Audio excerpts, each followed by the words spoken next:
What up, people? You are live and direct on Petty Sports, the podcast, brought to you by King's Broadcasting Studios. It's your boy, the host, Mr. Famous Fees. They call me Facts because I drop them like that. It's all G. My man Adam couldn't make it in tonight. It's a special Tuesday night.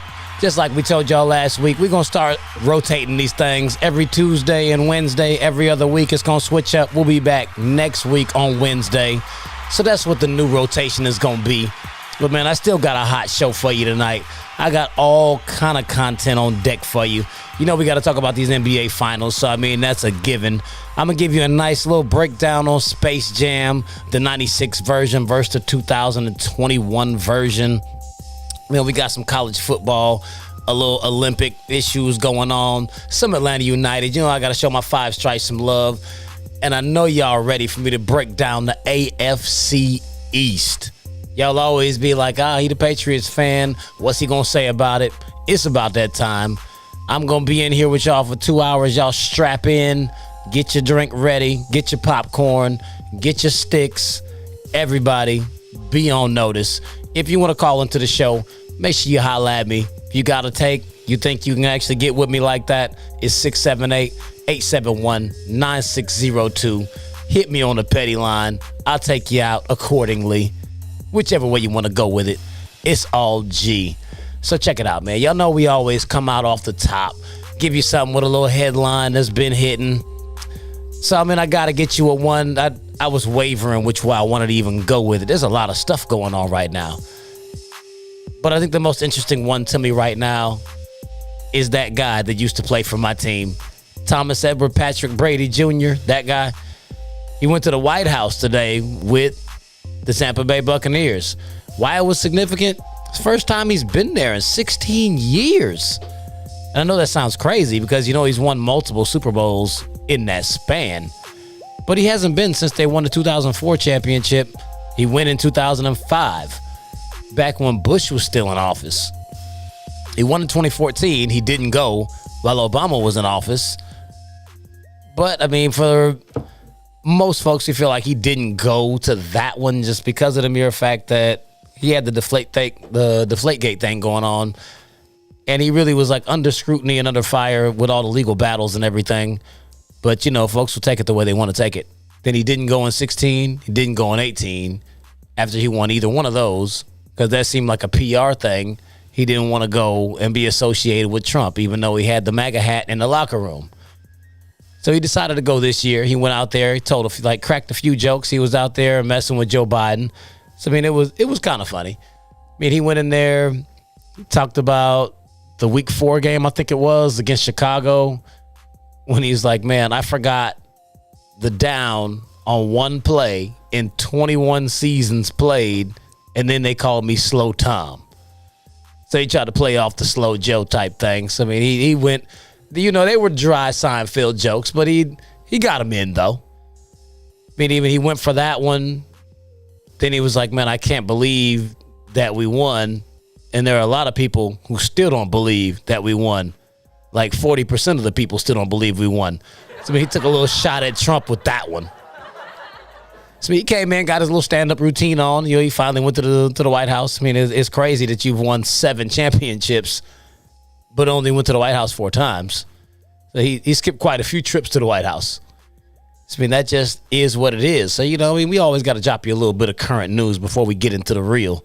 So, man, I'm not even going to keep you waiting. We got to talk about the NBA Finals. 5 games in the books. The Milwaukee Bucks lead the series 3-2. You saw the games. I saw the game. Let's just rewind just a little bit. We got to go all the way back to Game 4. No, we briefly covered it last week, so I'm not going to stick with it. But Game 4 was a pivotal game in the series. We know the Bucks won Game 4, but Game 4 was the game that changed the entire series because we all know how that thing panned out. Devin Booker dropped 42 points. He also had about 8 fouls in that game, which was a problem. If he hadn't been in foul trouble, he probably could have stayed in the game, and they probably wouldn't even have been in the predicament that they were in. But Chris Paul blew that game. That late turnover was curtains. The series went from being 3-1 to tied 2-2, all from that game. So then we fast forward up into Game 5, what we watched on Saturday night. Game 5 was a piece of work. The Suns jumped out to a 16-point lead in the first quarter. Looked like they was like, all right, we're taking control of the series. We should have won last game. We're going to go ahead and take over this game. They were at home. They should have. It looked like what you expected. They won the first 2 games at home. The third game came out like game busters. Figured they were going to do it again. Second quarter, Bucks said not so fast. I mean, they came out and stormed back. I mean, they put up a 19-point lead. Like, they flipped the score by 19 points. 43-24 in the second quarter. I mean, the second quarter was nothing short of amazing from the Milwaukee Bucks in Game 5. And Giannis was out of the game for most of it. It was straight up Jrue Holiday. I mean, if we really had to just pin that game on one person, we can call it the Jrue Holiday game. But there was a lot more that went into what happened in Game 5. I mean, we saw Giannis do what he does. He dropped 32, 9, and 6. I mean, that's become a normal stat line for Giannis, which is crazy for one man to put up points like that. And we look at it like, okay, he always does that. That's normal. That is a crazy stat line. But Chris Middleton dropped 29. We've been looking at him like, man, can we get a Chris Middleton sighting at the same time as Giannis? And that also happened in Game 5.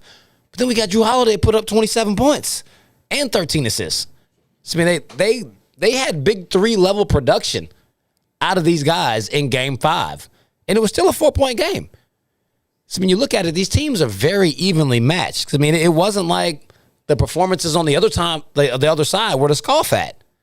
Devin Booker dropped another 40 points, back-to-back 40-point games, lost them both. Chris Paul had a much better showing in Game 5, 21 points, 11 assists. I mean, that's right around what he's averaging. I mean, he's averaging 21 and 9. I mean, 21 and 11. He's doing what he's supposed to do. Aiden had 20 points, 10 boards. So, I mean, that's a solid game. Both teams' big threes, respectively, showed up for that game, and Milwaukee still won the game. But we got to look at exactly how that happened. I mean, CP3 dropped 13 points in the fourth quarter, so I can't credit him with disappearing. Nothing like that. Didn't happen. Not this game. Game 4, absolutely. He showed up. Booker showed up. It was really just a matter of Giannis. And why I say it's Giannis is not even because of what he did from the scoring perspective. Giannis looked like he actually turned a corner in Game 5. For everything that we talked about that was the issues with the Bucks, for Giannis dominating the ball, and the fact that Chris Middleton can't show up at the same time as Giannis, he fixed all of it. Like, he went to see the Wizard after Game 4, and they gave him the magic formula. I don't know if he has some of Mike's secret stuff, what it was that happened to Giannis. I don't know if it was Coach Bud. I doubt it. It seems like Giannis just really actually figured the game out overnight. He's been dominating the ball. He's been putting up numbers, and that has not been working as the formula. He came out in Game 5 and actually played as a facilitator. It was actually nothing short of amazing to see how a guy who we've been watching play for all of this time just decided to change his game right in the middle of the NBA Finals. I mean, now he's getting the ball.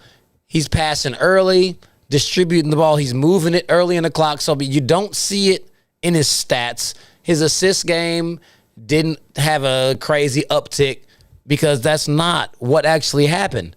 He's getting the ball and passing it early before they can come to double, before they can think about building a wall, before any of that stuff happens. And the ball's getting moved. They're getting 3, 4, 5 passes. They're getting easy shots. Giannis is playing much more within the flow of the basketball game. And that right there has completely changed the complexion of the series. I mean, I really thought that the Phoenix Suns were actually a better basketball team when all players are operating and clicking on all cylinders. But that no longer seems the case if we get this version of Giannis. This version of Giannis is not pressing the issue. He's still getting his numbers, but he's actually distributing and he's allowing Chris Middleton to get into the game. He's allowing Jrue Holiday to get his shots off. His supporting cast is showing up because he's allowing them to. Like, I don't know what happened with him. It's actually, it's crazy to watch. I don't know that I could actually put my finger at any point in time that I've ever watched a final series where one player has completely altered his style of play mid-series to really change the entire complexion of how the series was going. I mean, it's actually, I have to give him I take my hats off to him. He gets kudos for that. I mean, as far as how Game 5 ended, that could have went multiple ways. I mean, Devin Booker got the ball with 31 seconds left in the game, dribbled up the floor, had a favorable matchup. I mean, the man had 40 points. Clearly, they weren't stopping him. He liked every matchup he got. He took a couple of dribbles to his left to the inside, could have stopped and pulled up for a 15-footer right there at the free throw line. Easy money. That's his game. That's what he does. He decided to take one more dribble, and then he got met by Giannis on the inside and turned, and then Holiday ripped him. He over-dribbled. He did too much. So, I mean, as much as I would like to blame Game 5 on Chris Paul, I can't do that. Devin Booker, he killed it right there. And then he created one of the most iconic plays that will really follow this NBA Finals all the way out. He got ripped. Holiday took it. He drives the length of the floor, throws the oop to Giannis. Chris Paul fouls him. People are calling him dirty for it. I mean, there's 3 seconds left in the game. They were only down by 1 point. He figured if he could foul him, send him to the line, they might have another shot at actually either tying this game, taking it to overtime, or possibly winning. I do believe that Chris Paul is a dirty player. Don't get me wrong. But that play wasn't dirty. It was the end of the game. It was basically desperation. Had to do something. And he didn't even push him that hard because he was too little, out of place. And just like it was too little too late. Giannis was already in the air, finished the dunk. He didn't even fall. It wasn't dirty. I mean, you could look at it and be like, oh, he just straight up tried to push him. He didn't even try to go for the ball. The dude is 6 feet tall. I mean, that's what he's listed at. He's probably not even 6 feet tall. Ain't no way in the hell he was going to jump and stop that alley-oop. He did all he could do. And that was nowhere even remotely close to enough. So, I mean, we can just let that whole narrative go. So, I mean, what we're going to take out of this in the wake of what actually happened in Game 5, with Giannis turning the entire complexion of the series around, I really have to actually turn and look now. When the Bucks win this series, because they will, the way they're playing, I don't really see any way the Suns are actually going to right the ship. I mean, they're playing on the road now. The Bucks have only lost one home game throughout the entire playoffs. It's pretty much a foregone conclusion that now the two-time MVP, Defensive Player of the Year, Giannis, is going to both get his first NBA championship and NBA Finals MVP. So what my takeaway is, hats off to the front office of the Milwaukee Bucks, because I'll be the first to tell you that I sat here in November when they started making those moves and told you that it was extremely stupid. When they traded in that 4-team deal to pick up Jrue Holiday, it's like, what you get rid of Eric Bledsoe and George Hill for? That doesn't even make any sense. Like, man, what Jrue Holiday, what's he going to do that they're not doing? I mean, that's paying dividends. They let go of Eric Bledsoe, let go of George Hill, gave up 2 future first-round picks, gave up swap rights for 2 more additional first-round picks, and the 24th pick in this year's draft to get Jrue Holiday. And it's now about to materialize all the way around into an NBA championship. So everything they did is justified at this point in the game. If they don't win anymore, the team falls off, people get hurt, doesn't matter what happens. You got the championship, you made the move for right now, and right now paid off. So, I mean, the front office is probably dancing harder and grinning stronger than anybody in America right now. The Milwaukee Bucks will get their first NBA championship in 50 years. It's been since Luau Cinder and the Big O. I mean, that's crazy. I mean, it's, we getting a pair of these first and 50s. I mean, just a year ago, Kansas City Chiefs won the first Super Bowl in 50 years for their franchise. So, I mean, that might be a trend going on these days or something. I don't know. Can't be mad at them at all, though. So, man, we're going to look at tonight. 9 o'clock, just 45 minutes away. Game 6 cranks up in Milwaukee. Everything is in their favor. They're at home. Scott Foster is refereeing, so we know that actually weighs heavy into what the outcome of this game is. Because if you didn't know, Scott Foster reffing in games that Chris Paul plays in. Chris Paul's teams are 0-12. For those that are like, no, they're 1-12. That one game that they won, Chris Paul didn't actually play in it. So they're 0-12 in the games that Chris Paul plays in when that man is a referee. So we're going to look at what the keys to victory are. First, we'll start with the Milwaukee Bucks. They've got to have Giannis continue to be the facilitator. The method that they used in Game 5, that's going to work. That's what they need to stick with. I don't really think the Suns have an answer for it. They moved the ball early in possessions. They're getting good shots. Chris Middleton's getting involved early. Drew Holiday's getting his scoring up. It's taking a lot of pressure off of Giannis. He's not having to be at the free throw line the entire game, worried about the crowd counting. Granted, they will not be counting in Milwaukee. They'll just let him live his life because they're at home. What they also need to do is dominate the boards, and specifically the offensive boards. They have 30 more field goal attempts than the Suns in this series. And that is because of their dominance on the offensive glass. They're not shooting better than Phoenix, but they're getting more shots. Like, it ain't rocket science. If I shoot the ball way more than you do, then the chances are I'm going to score more points because I don't have to make as many.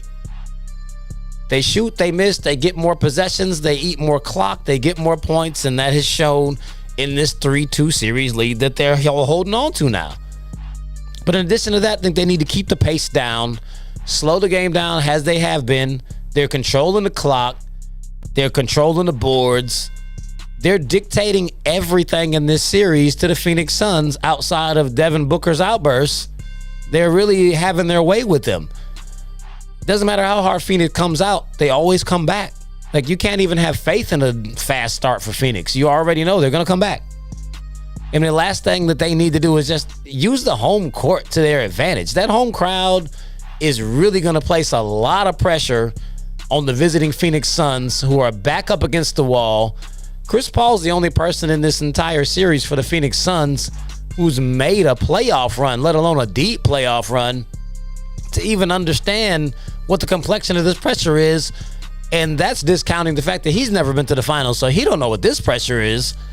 If the crowd stays behind Milwaukee for every bucket, every steal, every rebound, keep the hype going, they make a couple of role players have an out-of-body experience, I think that will really make the game just too much for Phoenix to overcome. So now let me let you know what it is that Phoenix needs to do on their side. The keys to success for the Phoenix Suns: they have absolutely got to find a defensive identity. They're giving up 113 points per game in this series, and their offensive rating for the Bucks is 119, which is higher than even what the New Jersey Nets did for the entire regular season.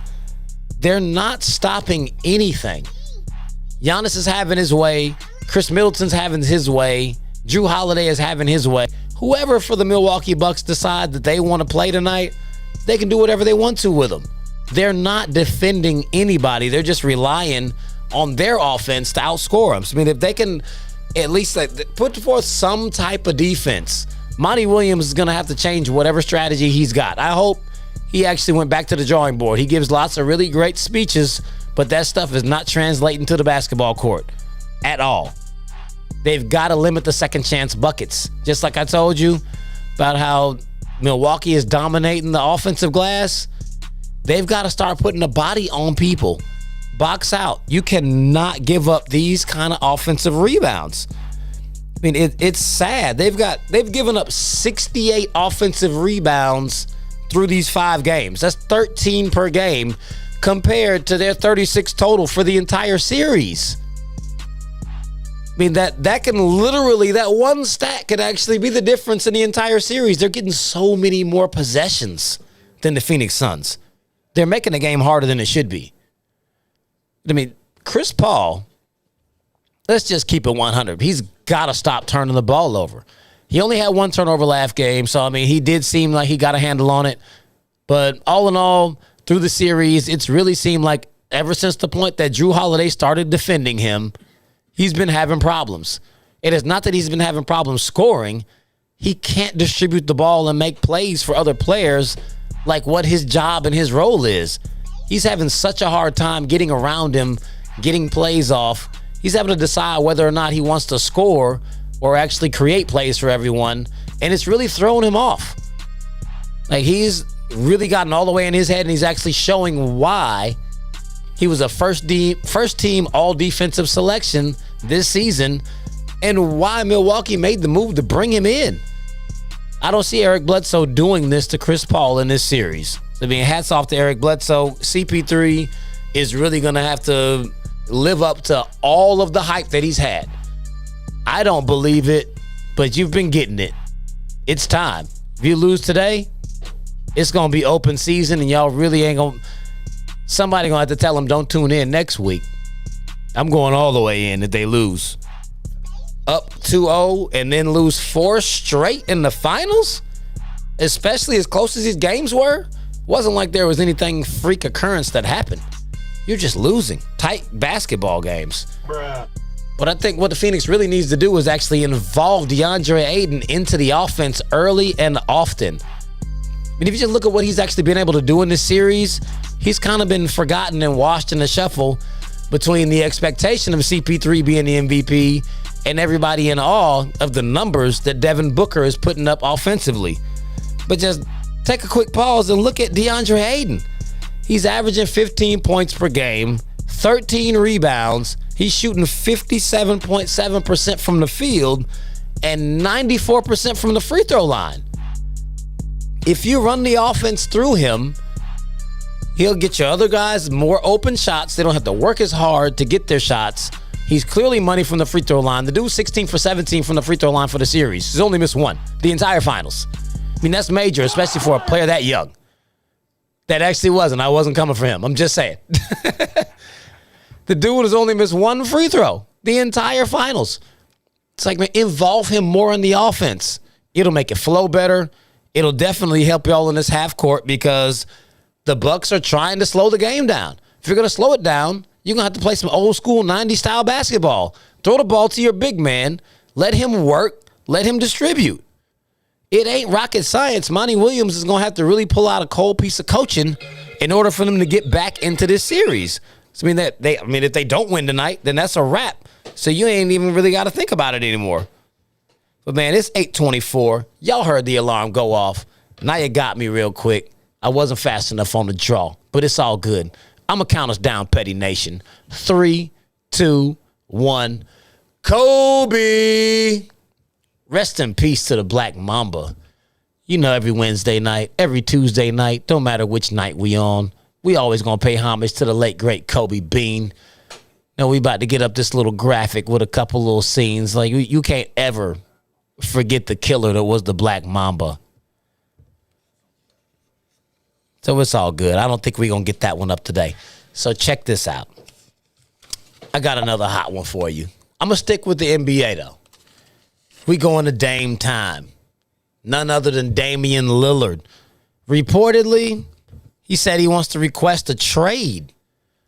Well, and then he came back in an interview and he said that he didn't say that. So it's like, okay.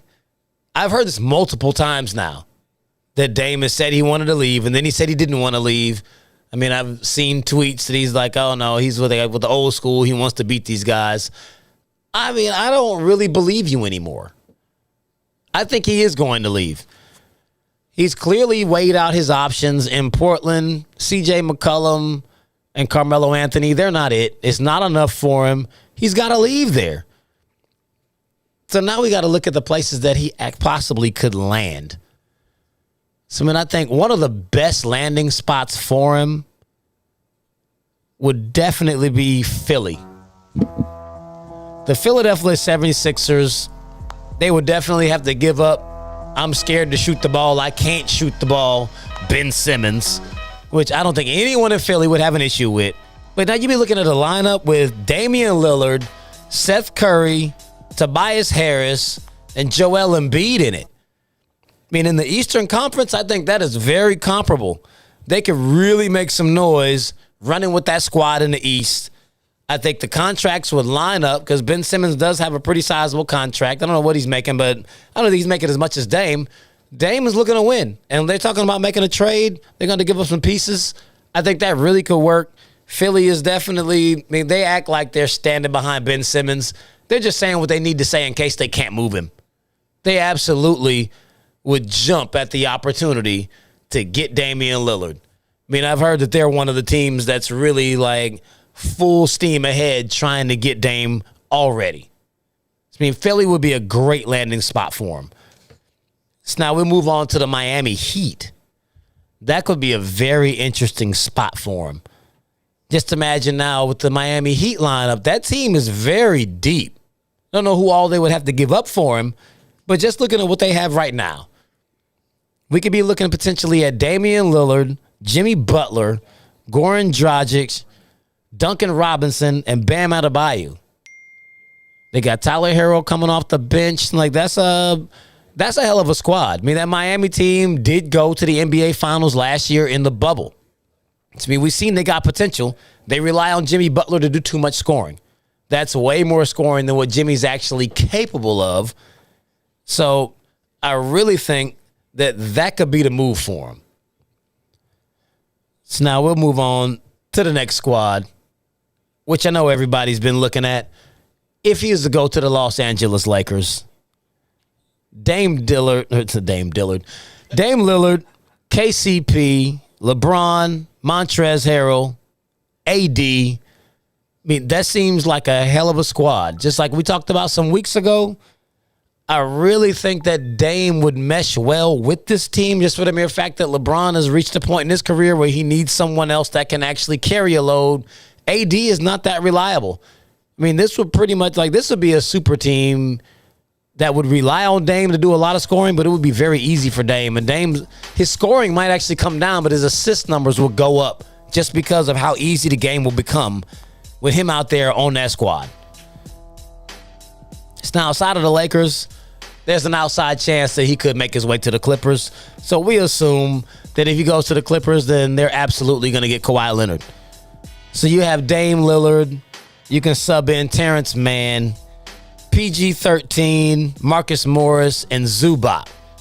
That's a formidable squad. I don't know if that's an actual championship team, but I will tell you that team is better than the Portland Trailblazers. I mean, if we look at that, him going to the Clippers, that could shake things up a little bit. And then that would actually have some things like that will put some real heat on Kawhi Leonard, but that's a topic for another day. So check this one out. If he goes to the New Orleans Pelicans, you could move Dame to the 2 and let Lonzo Ball facilitate. Excellent defender, great passer. Dame Lillard, good for 30+ a night. Brandon Ingram, emerging scorer on offense. With a Dame out there, Brandon will only have one-on-one coverage. His game would probably take it to the next level. Steven Adams, really formidable big man. He does his job, does the dirty work. And Zion Williamson? I mean, Dame, Lonzo, Ingram, Steven Adams, and Zion seems like a squad. I think they would really make some noise. He has a young team around him. I mean, they were right on the cusp of making the playoffs this year.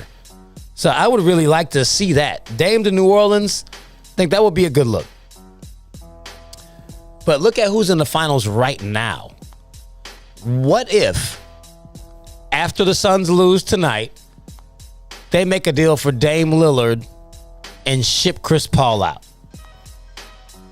If you bring in another scorer like that next to Booker to play along Bridges and Crowder and Ayton, I think the Phoenix Suns will be the favorite to win the championship next year. Swap CP3 for Dame, Phoenix is it. I would be all in for that. If they lose tonight, don't be surprised if that one really hits the blocks. There's a real possibility. Chris Paul's contract is pretty big. So they could absolutely make that trade happen and not have to really give up too much for him because of the size of the contract that's coming both ways. So now I got one fantasy matchup for you. I already talked to you about Dame coming to the Lakers, but I think it's very possible that you might get the 2021 LA Lakers Goon Squad matchup. If you missed the movie, that would be LeBron, AD, Klay Thompson, and Dame Lillard. The Goon Squad plays for the Lakers. That's why he had them all in the movie. He was already courting them to come to L.A. They done got comfortable. They had to spend a lot of time together to go ahead and get together and make the movie. He gave them dope little characters. This literally might be what LeBron had in the works. Everybody's talking about the movie and how they like, dislike, whatever. He put this movie together to put together a new team. You look at it, Dame's contract, he's got 4 years, $176 million. Klay has 3 years left on a 5-year, $189 million deal. Bron has 2 years left on an $85 million deal, and AD has 4 years left on a 5-year, $189 million deal. They'll be way over the luxury tax, but the Lakers have never cared about paying the luxury tax. That's what they do. They buy championships. They buy teams that win. That's why they have 17 championships. They're not interested in rebuilding. LeBron ain't trying to play 2 more years out there and struggle like what they did, hoping that AD won't get hurt or that he'll decide to show up. He's going to try to make a move. If he's able to get Dame and Klay, I mean, really he only just needs Klay. But if he can get Dame and Klay, it'll be a wrap. There's not a team in the league that wants to play against that. I mean, that's why they were in a cartoon universe for a movie, because it's that ridiculous. Man, before I move on to talking about that movie that I keep referencing, I'm going to throw this thing over to my main man, Mike Beasley, to pay these bills one time. Let us know how it go. Yes, sir, ladies and gentlemen. Thank you so much for tuning in tonight. You are watching Petty Sports, brought to you by Kings Broadcasting Studio every Wednesday night at 8 o'clock. You can tune in. We one man down this week. You know what I'm saying? Quite low, but we keeping it in the road. Famous Facts feeds, holding it down. Get at him. You know what I'm saying? Like always, go join the pages and follow us. We all over the place, man. We on YouTube, Facebook, Kings with Z. Go to kingsbroadcasting.com, buy some merchandise, donate some money. We got a big fat donate button at the bottom of the page as soon as you get there, all right? If you like what we're doing, help support. Like, follow, share, subscribe, listen, of course. Everybody that's in the chat room, appreciate it. Share the show. Make sure you go to Apple, Google, Spotify, all those good places. iHeart. Now we on iHeart. You know, you can hear all of the previous shows over there on for Petty Sports. Petty Sports with a Z. So make sure you do that. Facebook, YouTube, all that right there. Call in tonight at 678-871-9602.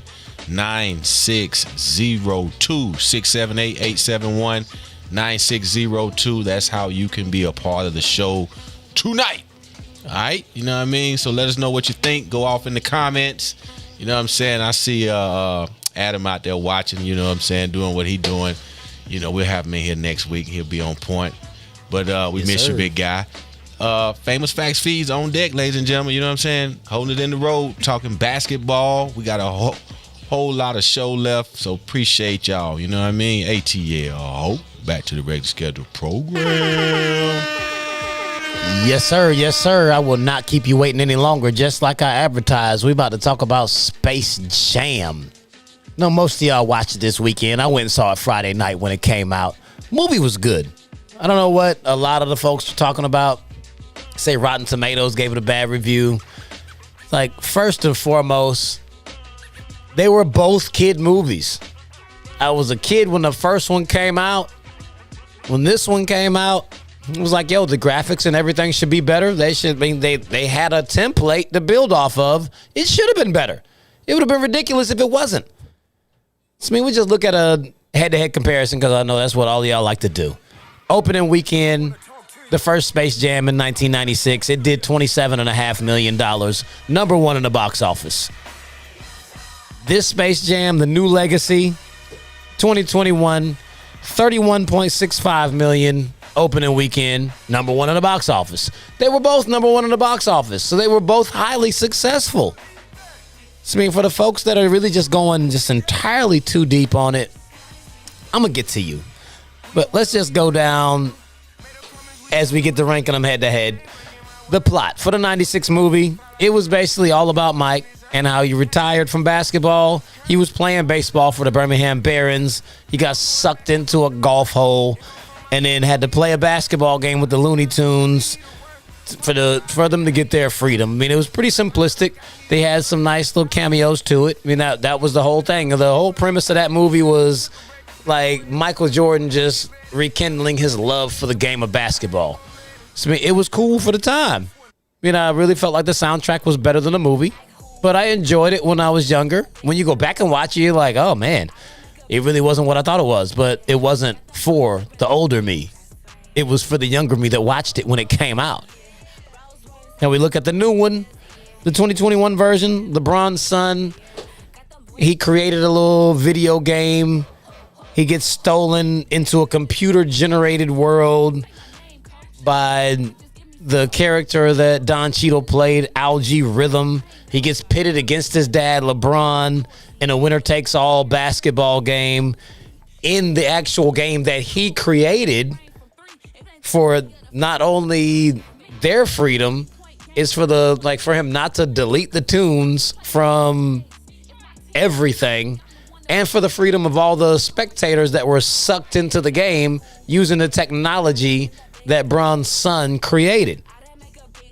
So, I mean, the premise was a lot different from what the first one was. And, I mean, the ultimate message was about LeBron and his son and him understanding that he's got to let him do him whatever direction he wants to go in. Like, he had to figure that out through the trials and tribulations in the movie. I mean, it's a kid movie. It's not supposed to be that deep. Like, what were you expecting? Like, you thought this was going to be like a blockbuster Oscar-winning performance or something? Like, it's still an athlete acting in a cartoon movie. Pump your brakes with all of that. I mean, like, the plots, I think, for both of them were good for the time. I mean, like, I like this one better just because they did more, but they had a lot more time to think about it and do what they did. So it's not a knock on either movie. Just I like the plot to the new one better. So we look at all the cameos that they had in the movies. Like, they brought in some star power in the first one. I mean, Mike had Charles Barkley, Patrick Ewing, Larry Johnson, the grandmama. Had Lil Muggsy Bogues in there. Sean Bradley. Like, those were all the guys who got their talent stolen. Bill Murray was in it. Danny DeVito, Larry Bird. A couple of older people, like older stars that most folks don't really actually recognize, including myself. The new movie, they pulled no punches in trying to pull everyone they could think of to put into this movie. I mean, we know the regulars. They had AD, Dame Lillard, Klay Thompson. They're the ones that are on all the ads. They also brought in a couple of WNBA stars to really push the diversity aspect and actually have some female athletes in this thing. They had Diana Taurasi and Nika. I'm not even going to destroy her last name, but she's a baller. They did bring in Don Cheadle. They had Ernie Johnson from TNT out there. Brought in comedians Lil Rel, Steve Harvey. Had a cameo from Michael B. Jordan. Then they actually brought in the entire Warner Brothers collection. Like, I thought that was a really nice twist they put to the movie. And that's one piece that the critics actually really gave it a lot of bad reviews for, because they thought it was a shameless plug for Warner Brothers to just promote everything that they've done. But myself, just like most other people that I've talked to, had no idea that Warner Brothers was behind all of those TV series, movies, cartoons, just establishments in the entertainment universe, period. I mean, I'm going to have to take a deep breath to give you all these people that they put in this movie. Between people, movie references, cartoons, TV shows, series, everything. when they had the rush to the court, which is when the game was actually getting ready to start. He was like, all right, we got to get some butts in these seats. And then you just heard the rumble and you heard all kind of like a stampede coming. You got King Kong, the Iron Giant, the Gremlins, Yogi and Boo Boo, Harry Potter. We saw Wonder Woman. They had the Mad Max references. Granted, some of these weren't in that scene, but they were all referenced in the movies. Superman, Batman, The Mask, the old Jim Carrey movie. The Joker was in it. They had Game of Thrones in there. Pennywise from It was out there in the stands. They had the Jetsons. They had Harley Quinn. The Goonies, like the old school. Like, man, I forgot about that movie. I used to love that movie. Scooby-Doo was out there, the whole cast. They had the Thundercats. The aliens from the first Space Jam were out there courtside. They had a scene from The Matrix. Austin Powers was referenced in it. They had Rick and Morty in it. The Immortals from 300, along with Leonidas and the rest of the 300 crew. The Flintstones, Space Ghosts, the Flying Monkeys from The Wizard of Oz, along with Alice, the Cowardly Lion, all of them. The whole crew was there. Aquaman, the Green Lantern, the Flash. They even went back and referenced Casablanca. I never saw that old black and white movie, but they referenced it. They had a whole world for it. That's where they found Yosemite Sam when they were looking for the players. They had Dick Dastardly and Muttley and Penelope from the Wacky Racers, like on the throwback. The Animaniacs were there. They did Lord of the Rings. Beetlejuice was in it. The Sopranos. You even saw Zorro in that thing. So, I mean, I could actually go on for another 15 minutes about the movie references, but you completely get the picture. They really pulled out and like they didn't hold any punches with the references they did. But I thought that was really cool, though. They brought all of those in there. I mean, it was really hype for what they did for the whole atmosphere of the game. And then for the rest of the crowd, they brought in everyone who decided to tune in to watch the game on their phone. As soon as the game started, they got sucked into the phone, into the, the serververse. That's what they were calling it. That's like the Warner Brothers multiverse. They all got sucked into the serververse and had to watch the game, and the fate of everyone who got sucked in and the Looney Tunes was based off of whether or not the Toon Squad and LeBron could win the game. So, I mean, just a couple of takeaways from the movie, man. It was actually cool that LeBron came out and he actually clowned himself. He didn't try to act like he was a blockbuster movie actor. He got out there, did the little bit that he could do. It did start off kind of slow. It got much better after about 20 to 30 minutes in. All of a sudden, the movie like really took a turn. It was nice. So, I mean, he came out and was like, man, like athletes acting is like it never turns out well. I mean, he's clearly not out there acting like he's giving you an Oscar-worthy performance. In that serververse, he clowned himself quite a few times. When he got sucked in with Bugs, he came in. They were Batman and Robin. Bugs was Batman and he was Robin. So, I mean, that was a little dig that he took on himself. When he got in there, was talking to Don Cheadle's character as Algie Rhythm. Yeah, like Algie was like, oh, couldn't find another team to go to. And him and all of his little team swapping. I mean, and then he got out there when he saw AD on the Goon Squad. He clowned him, was like, man, it's time for that brow to go. It's just ugly. It's like, man, he had a bunch of cool little moments in it. So, I mean, I'll just run through a couple of little highlights. I know my man Wesley is like spoilers. Hey, the movie came out on Friday. It's on HBO Max. Most everybody went to see it. It was number one in the box office. If you haven't seen it, now you have. So you might as well just keep listening now. So, I mean, a couple other like little dope references they made in there. Algie, he didn't play in most of the game. He was the coach. So a couple of scenes he did, he was Bobby Knight, had on the red sweater, threw a chair out on the floor. So, I mean, that was pretty cool. Then he came out into the middle of the floor, did a little training day skit, was like, man, King Kong ain't got nothing on me. Then King Kong was actually in the stands, so he looked at him crazy.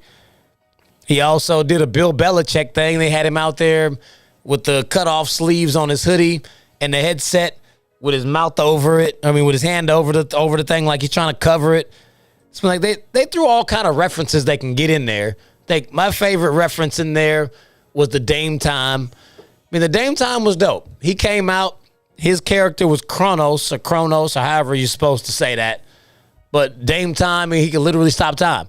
He clicked the button on his watch. He stopped him for 3 seconds, and for like 30 seconds, he started changing everything, running around doing what he do. It was pretty dope. When he did finally hit the ball and go up to shoot it, then he got the Back to the Future extra points because they had the style points, because this game was something kind of like an NBA Jam meets NBA Street type of thing, where you get your regular points, but you also get style points. I mean, the Toon Squad was down literally by 1,000 points at halftime. That was crazy. Then they went into the locker room at halftime, and Sylvester came in and said, I found him. His airness. They did the whole, and now, standing 6 feet tall from North Carolina, the whole Michael Jordan intro, and it was Michael B. Jordan. And then he did his scene from Remembering the Titans, or Friday Night Lights, whichever one it was. Whatever one of those football movies he was in, he came in, and he actually did his thing. So, I mean, that little scene was cool. And I mean, like the Porky Pig scene was pretty dope. They came back out after halftime, game cranked up, and then all of a sudden the game stopped, and they went to a rap battle, and it was the notorious P.I.G. and Porky had bars. He came out there and ripped it. I mean, wasn't expecting that. It was pretty funny. I mean, even to the end of the movie, I like what they did with the closing credits. They came out in the closing credits and they actually brought some of the old stuff back. I mean, even in relation to the old stuff, they referenced the first movie multiple times. They're like, oh, NBA star needs the tunes to help you win a basketball game to save the fate of the world. Sounds familiar. I mean, they didn't act like the first one didn't happen by any means. But I mean, they used all the modern technology to actually upgrade the film. I mean, they ended up playing inside the game that LeBron's sons created. I mean, that was a pretty dope concept. And I mean, all in all, I mean, I thought the movie was actually really good. For the folks that are critiquing it like, oh, well, Bron wasn't as good as Jordan because he didn't score as many points in the game, or whatever nonsense y'all are actually judging the movie from. Like, y'all just need to relax. It's ridiculous. The movie was good. Go check it out. For anyone who's heard the bad reviews, go check the movie out. Even though folks say I gave the spoilers, I didn't ruin the movie. It's a cartoon. You was going to watch it again anyway. So go check it out, man. The movie was dope. I'm all the way for the new one. Definitely better. Man, before I change gears too far, I got to talk about Olympic icon, Allison Felix. She is one of the catalysts behind the Power of She Fund. If you don't know who Allison Felix is, she's a 35-year-old mother, Olympic track superstar, 200 killer. This is her 5th Olympic Games. If you understand how long it takes for the Olympic Games to roll around, to be in 5 of them, that'd take you about 20 years. That's a long time for you to be that good and at the top of the game. She's now partnered with her sponsor, Athleta, and the Women's Sports Foundation to create the Power of She Fund. What that is a child care grant to provide $200,000 to professional mom athletes headed to Tokyo for the Olympics. Each one of the chosen athletes for this program are going to get $10,000 to provide resources and support in order for them to focus on excelling in their careers. Because, I mean, basically, what Allison is saying is she just wants to use her voice to actually make a difference for the mothers in her sport. I mean, it's difficult. Say athletes training for the Olympics, they got to rely on outside income or else their corporate sponsors to cover the cost of training, qualifying, just to go to the trials, and to actually get to and attend the games. So they've already chosen 9 athletes for the grant. It's being based off of how much money they're actually giving out. It looks like there'll be 11 more. So, I mean, it's a really dope program. She's reaching out. I mean, you see, she had her daughter right there at the Olympic trials, and she qualified to make it to the Olympics. And she's making it happen for other mothers that aren't as fortunate as her. I mean, this is her 5th trip to the Olympics. all the women that are competing in the Olympics or trying to compete in the Olympics are absolutely not so fortunate. So, I think it's a really awesome thing that Allison is actually doing right now for the women in her sport. My hat's off to her. I really hope that program goes well and she gets out and represents strong. Before I get to the top of the hour, I'm going to throw it back to Mike Beasley one more time, and then I'm going to come back and talk to you about these 5 stripes.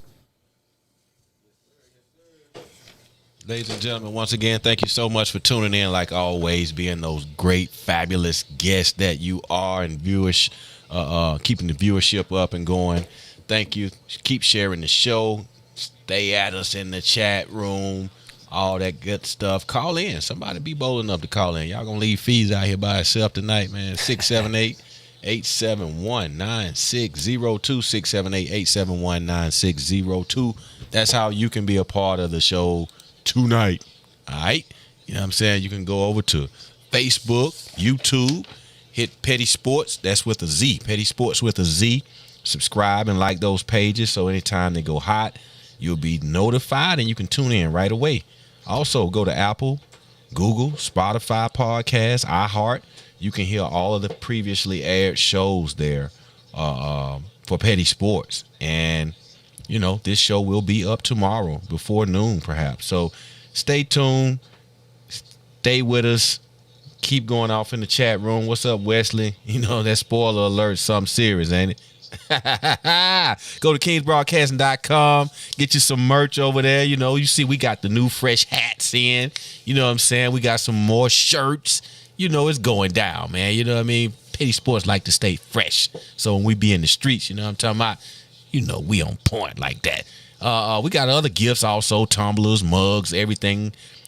Big fat donate button at the bottom of the page as well. So, you know what I'm saying? Support black business, support black business. Continue to support black businesses because we do too. ATL, hope, back to the regular scheduled program. Yes, sir. Yes, sir. Man, we got to come back with some 5 stripes news. Recently, Atlanta United fired manager. I was going to say head coach. That's not what they call him in soccer. They fired the manager, Gabriel Heinze, following a devastating loss to the New England Revolution. It was ugly. I was there, and I did not appreciate it. But that's not all it was. He received a massive threat from MLS superstar, all-star MVP striker Joseph Martinez. He went on record before the game saying that it's either him or me. Said, this is my last season in Atlanta. And if you know how deeply that cuts the city of Atlanta, Joseph Martinez, the times that you've heard me speak on Joseph when we've been on air, we call that man Joseph Jesus. He's the king of Atlanta.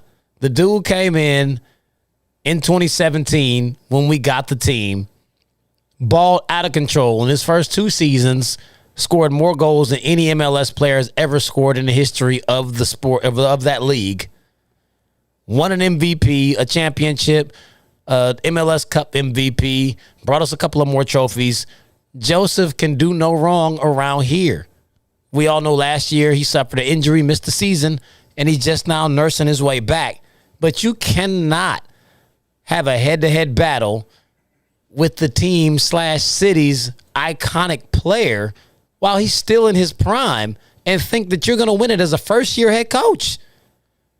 They've only had 13 matches with Heinze as the manager. They're 2-7-4. And for those of you who don't know exactly how those go, in soccer, it's actually listed differently. 2-7-4 in any normal sports context means 2 wins, 7 losses, 4 ties. That's not how it works with them. That means it's 2 wins, 7 draws, and 4 losses. So I need to correct the slate on all the reporting. Everybody's like, oh, man, they lost 8 straight matches. Everyone keeps saying, they're on an 8-match winless streak. Yes, it is winless for 8 matches, but let me actually tell you what happened there. It's 0 wins with 5 draws and 3 losses. They have not lost 8 matches in a row. They've had 5 draws and 3 losses in 8 matches. That's not exactly the same thing. So, I mean, we got to keep that all the way into perspective. The team has not gone that far into the dumps. They're still currently sitting in 10th place in the Eastern Conference. You only need to get to 7th to make the playoffs. So, I mean, the season's not all gone. But, I mean, we'll just rewind just a little bit back to what Heinze was doing to get himself walked out like that. Because it seemed like Joseph Martinez was being like on some diva type stuff. But then as the reports started to come out, we found out what was actually happening. Heinze was denying the players of their CBA mandated days off. They weren't getting time off. He also wasn't even allowing them to get water during their practices in the preseason. The medical staff had to step in to make sure the players were hydrated properly because of the sweatshop that he was running. I mean, some players have been on record saying it was 6 months of pure hell dealing with Gabriel Heinze. So, I mean, it wasn't a Joseph Martinez thing. None of these guys liked him. He probably shouldn't have come in, but it seemed like a decent hire. And when he came in, we looked okay. So, I mean, from the outside looking in, we were like, okay, this might work. He was tearing it up from the inside. And it shows. And now we actually can see it. But now we can look at what they actually have to look forward to. They're only 13 matches in. There's 21 matches of soccer left to play in this season. I mean, the season's definitely not all lost.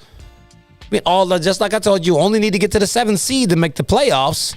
They're only 3 wins behind 5th place and 4 behind 2nd. So, I mean, if the club can rally around Joseph and whoever they bring on as the new manager, they could potentially turn this thing around and make the playoffs and basically do what the Hawks did. They got rid of Lloyd Pierce, or whatever the hell his name is, the Lloyd guy.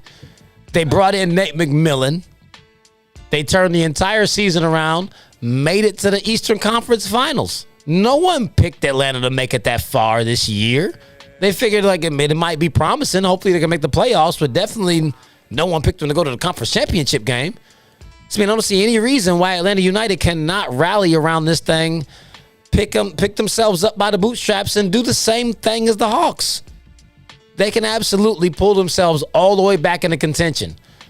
At the very least, they can make the playoffs. So, I mean, all is not lost for the Five Stripes. They just need everyone to keep supporting. Need Joseph Martinez to come back and return to the old Joseph, the striker that people were scared of and feared, that makes the Mercedes-Benz Stadium go crazy when he hits the knees. Because we've already been calling for that man to get a statue. If they turn this thing around the way that they can, I think that absolutely could be and will be the move for the remainder of the season. So I'm going to need y'all to keep y'all heads on a swivel, watching and looking out for Atlanta United. The Five Stripes, they're going to fix it this year, turn this thing around, and I'll be right there in the support section with the megaphone as a capo for Footy Mob, cheering this thing on every step of the way. If y'all want to see me, y'all come to the game. I'm always out there. That's what we do in Petty Sports. So check it out, man. I'm reached the top of the hour. Show is rolling, man. I got so much to talk to y'all about. I've already had to skip some topics. I had a lot of stuff and a lot to say. So, man, we've hit the top of the hour. It's 9 o'clock. Make sure y'all tune into Petty Sports every Tuesday or Wednesday night, whenever we on air. You can reach us on iHeart. We on Apple, the Apple Podcast, the Google Podcast, Spotify, Simple Radio, TikTok, YouTube, Facebook, Instagram, Twitter.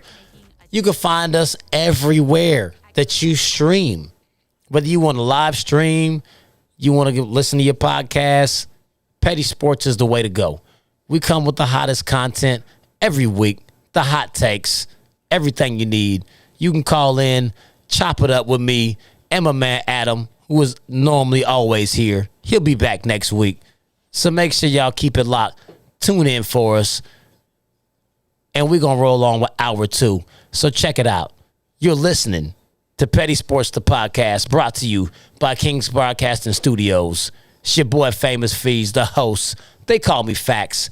We on for hour number 2 of a locked and loaded Petty Sports Tuesday night edition. The NBA Finals are about to kick off for game number 6 right now. But we ain't talking about that just yet. Nah, I got too much on deck for you. I got a topic for you that I've been waiting to chop it up on for quite some time. So tonight, you're about to get it. Well, I got to talk to you about sports dynasties. I've really just been listening to all the sports talk shows, looking at all the social media posts. It's really been bothering me, the level that people are throwing out the word dynasty, and every time a team wins something or even gets close, they want to be like, oh, this is the next dynasty. They're going to do this. They're going to like, man, that is just so out of bounds to give everyone this title of dynasty. I mean, I think we are entirely too free with labeling teams dynasties in this day and age in sports. It's like, man, none of the actual dynasties were labeled dynasties until they actually did what they did. So let me just give you a stock definition. A dynasty is defined as a team that dominates their sport or a league for an extended length of time. Dominates is very vague and ambiguous, so I'm going to have to break that down for you and get this to a common ground so we can actually judge this. So let's look at the two most popular sports, the NFL and the NBA. What does it take to be a dynasty? We'll start with the NFL. We'll go with the Super Bowl era. There's only been 5 dynasties in the NFL since the 60s. Green Bay from 1960 to 1967, which actually slightly predates the Super Bowl. They won 5 NFL championships in 7 years, and 2 of those were Super Bowls. So you still got to give them the credit. 5 and 7, 2 of them Super Bowls. That's absolutely a dynasty. They were killing the league. You got the Pittsburgh Steelers of the 70s from 72 to 79. They won 4 Super Bowls in 6 years. Absolutely on dynasty status when you win that much in bunches. The San Francisco 49ers from 81 to 89. They won 4 Super Bowls in 8 years, but they actually got 3 and 5 between 84 to 89. The Dallas Cowboys of the 90s. From 92 to 95, they won 3 Super Bowls in 4 years. We're the first team to ever do that. And then you got the New England Patriots. That is the last of the NFL dynasties. And they actually had 2 runs concurrently that could have both been considered dynasties. From 01 to 04, they won 3 and 4 years, and that was only the second time that happened. And then between 14 and 18, won 3 more Super Bowls in 5 years. So they had two stints that could have both been considered dynasties within their 18-year reign over the league. But these are the only 5 times in NFL history where teams have been called a dynasty. You look now to the NBA. It's only been 8 dynasties since the 40s. I just gave you an extra 20 years from what I did from the NBA, and there's only 3 more dynasties. You've got the early Lakers from 1949 to 54. They won 5 championships in 6 years. That's the George Mike and Minneapolis Lakers. The Boston Celtics from 57 to 69. They won 11 titles in 13 years. We all know that story of Bill Russell and the crew. They killed it. Then you got the Lakers from the 80s. From 80 to 88, they won 5 titles in 9 years. You've also got the Celtics of the 80s. From 81 to 86, they won 3 titles in 6 years. Then you got the 90s Bulls. They won 6 titles in 8 years with 2 three-peats. And again, just like that Patriots dynasty, this Bulls dynasty could be split into 2 separate dynasties if you wanted to do that. Then you've got the Spurs from 99 to 2014. They won 5 titles in 15 years. But the reason why theirs qualifies for a dynasty is because they did win 3 in 5 years between 2003 and 2007. They got their championships in bunches with the same group. You got the 2000 Lakers from 2000 to 2002, 3 championships in 3 years. It was a three-peat. If you stretch it out, they did win 5 and 10, but even the Kobe, Pau Gasol, Andrew Bynum years don't actually get meshed into the dynasty. That stint separately with 2 championships going 3 times does not qualify as a dynasty by itself, only if you were to mesh it in. And then you've got the very last one for the NBA, the Golden State Warriors, 2015 to 2018, 3 titles in 4 years, and they went 5 times. So, I mean, if you look at the NFL and the NBA, the first overwhelming criteria of being labeled a dynasty is that you win 3 or more titles in at least a 5-year span. If you don't win at least 3 championships in 5 years, you are not a dynasty. We've got all these teams, the little fly-by-nights. I think the only team that's an exception would be the Boston Celtics of the 80s. They won 3 championships in 6 years, but they played in 5 out of 6 championships in those 6 years alongside another dynasty in the Lakers. But we've got these teams now, in the NFL in the last 3 years, you had New England, Kansas City, and Tampa Bay. NBA, you had Golden State, Toronto, and the Lakers. So of those 6 teams, New England and Golden State were at the end of their dynasty runs, so they don't even count moving forward, looking into whether or not they qualify for a current dynasty.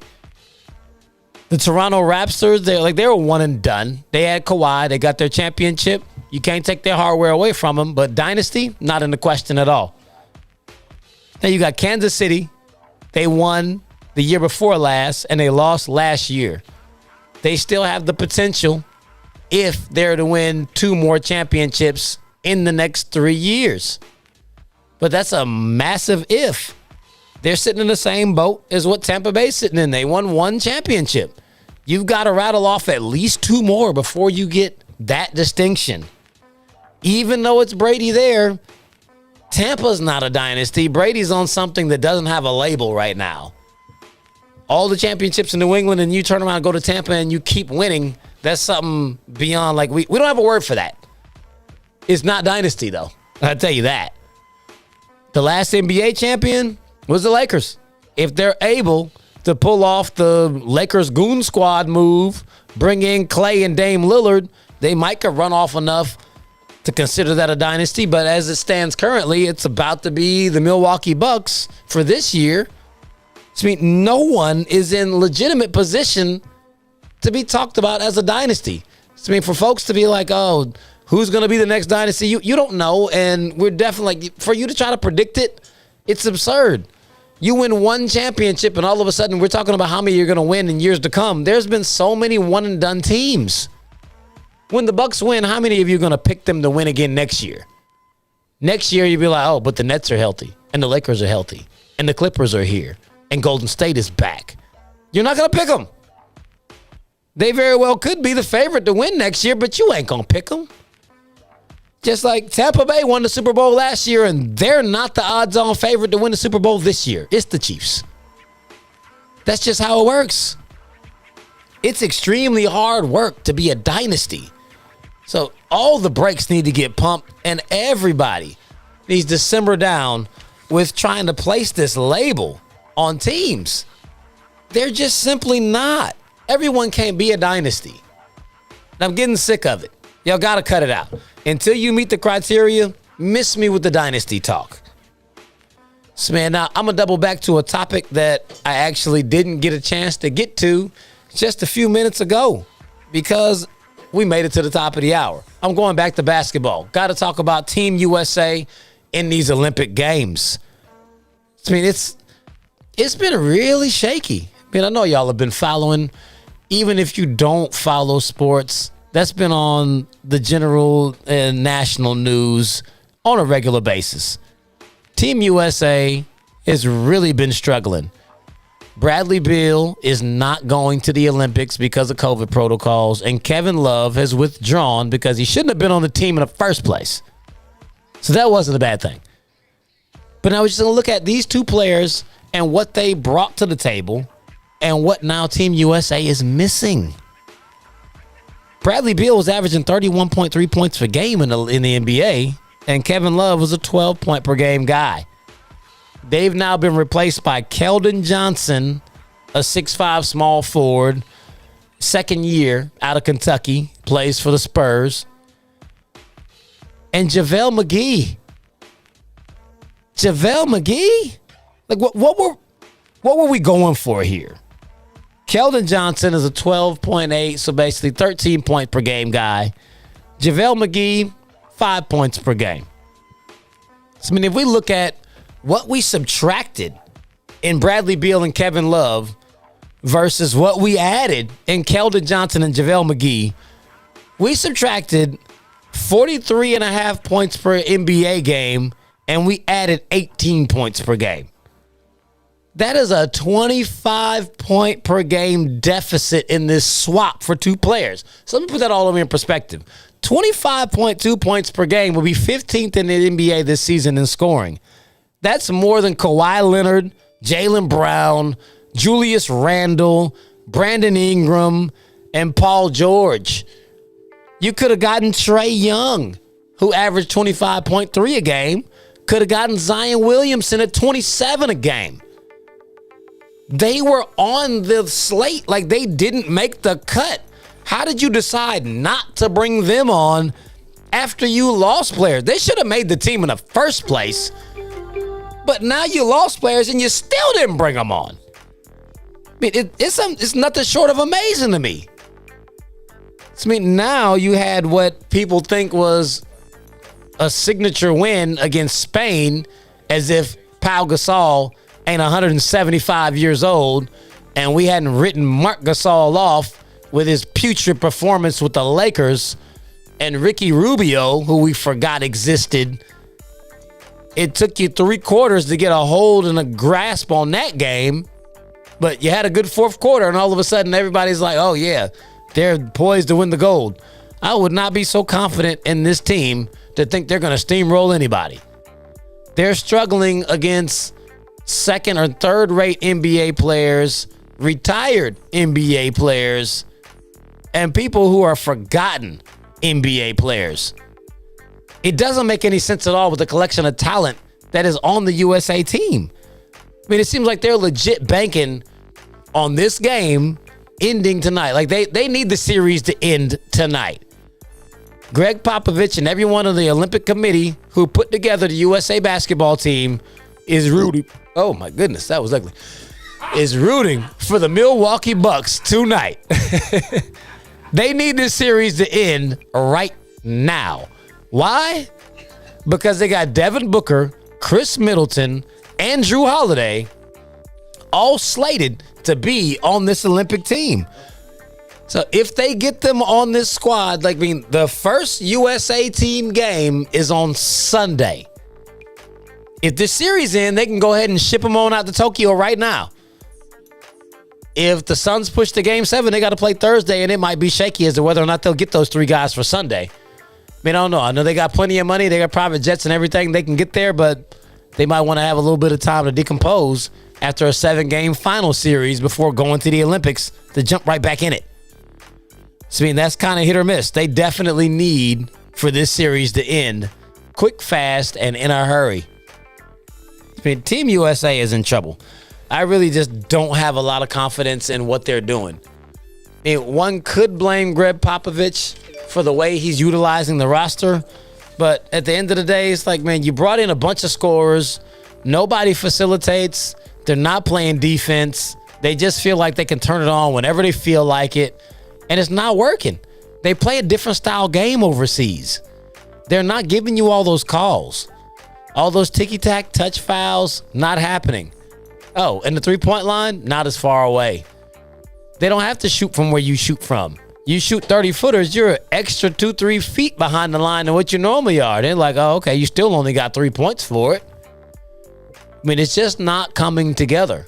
You know, if they need some type of different leadership, some other players just to come in and play hard. I mean, maybe if they get the 3 guys in the finals to come in and actually tune up the intensity, that might be something big for them. But I don't really have I would not bet $1 on the U.S. team winning the gold this year in the Olympics.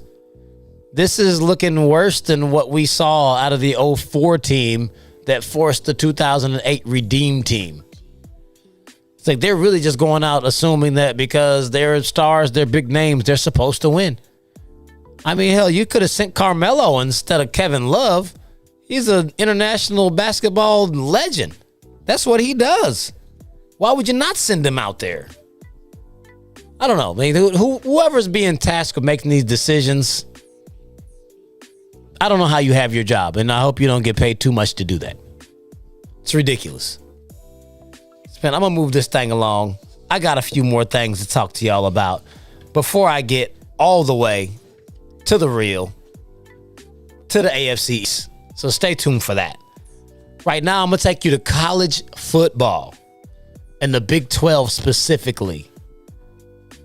Big 12 coordinator of officials Greg Burks has come out on record and said that if you do a horns down to a Texas player as an opponent, that's going to be a foul. And for anyone who doesn't know, the Texas Longhorns, all of them, they do this, the hook 'em horns. So when opposing teams play them, they run up on them and they do it this way. It's horns down. It's like, hey, that's a pretty legit ribbon of a team that you're playing against. I mean, I don't really see an issue with it. But he actually went a step further to say that if a player directs that sign towards the crowd, then it probably won't count against him. So it's like, why is this a penalty towards a player and not the crowd? If it's derogatory, it's derogatory. If I can do it, then I can do it. How is it, I can do it to them, but not them? It doesn't make any sense. I mean, college football already has enough BS rules. The taunting rule that they rolled out a few years back, it already needs to be revised. Let's not stack any other ignorance on the college football. We're acting like football is a nice guy sport, and these guys are out there taking these other heads off and then saying, I apologize, let me help you up. You want to have lunch tomorrow? Like, that is not how this works. I don't know what's wrong with these people. I mean, the taunting rule is disgusting in and of itself. Say if a player taunts while the ball is still in play, then the penalty can nullify a score. Literally take back a score. There's no high stepping if no one is around. So if you hit the Dion at the 10-yard line, they're going to call a penalty, and a touchdown don't count anymore. There's no holding the ball out in front of you.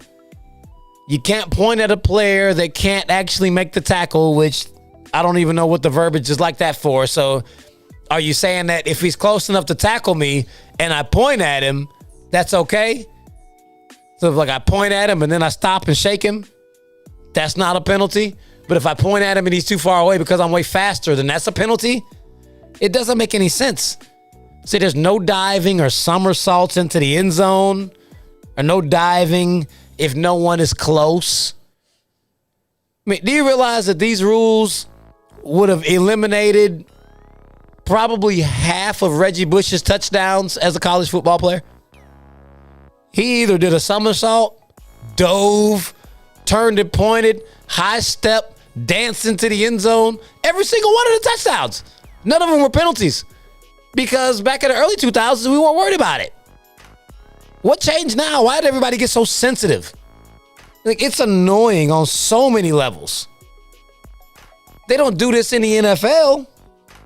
I mean, I don't really see how this is any different from mocking the celebration of the other team's best player. How many times you seen somebody sack Aaron Rodgers and do the discount double check? They don't get a penalty for that. You seen somebody play against the Eagles and make a play and flap their wings? They don't get penalties for that. They know they do it. I mean, what if somebody this year for Florida State is playing against the University of Miami and they throw up the U and turn it down? Is that going to be a penalty?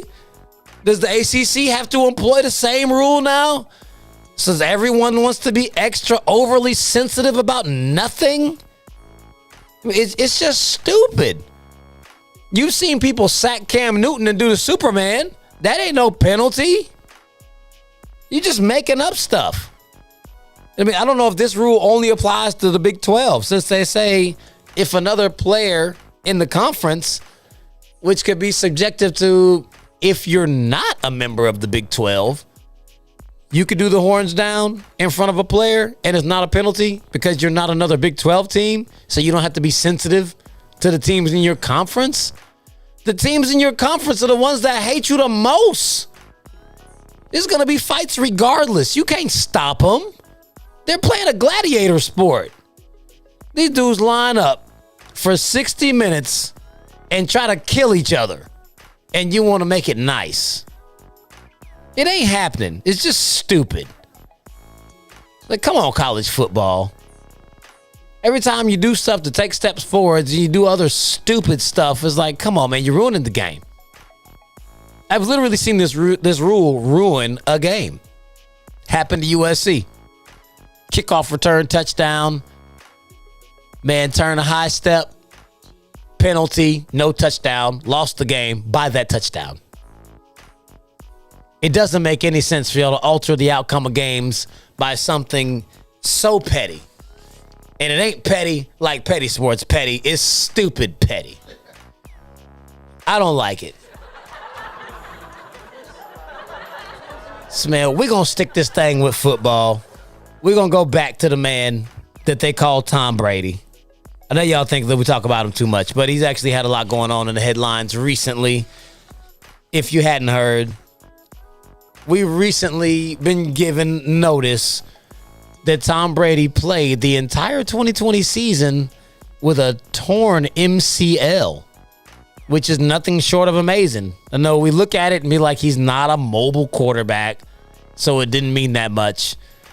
But listening to other athletes talk about what the MCL actually does and how it feels for you to play a whole season with it and play at that level. I mean, he had one of the best seasons of his career playing the entire season hurt.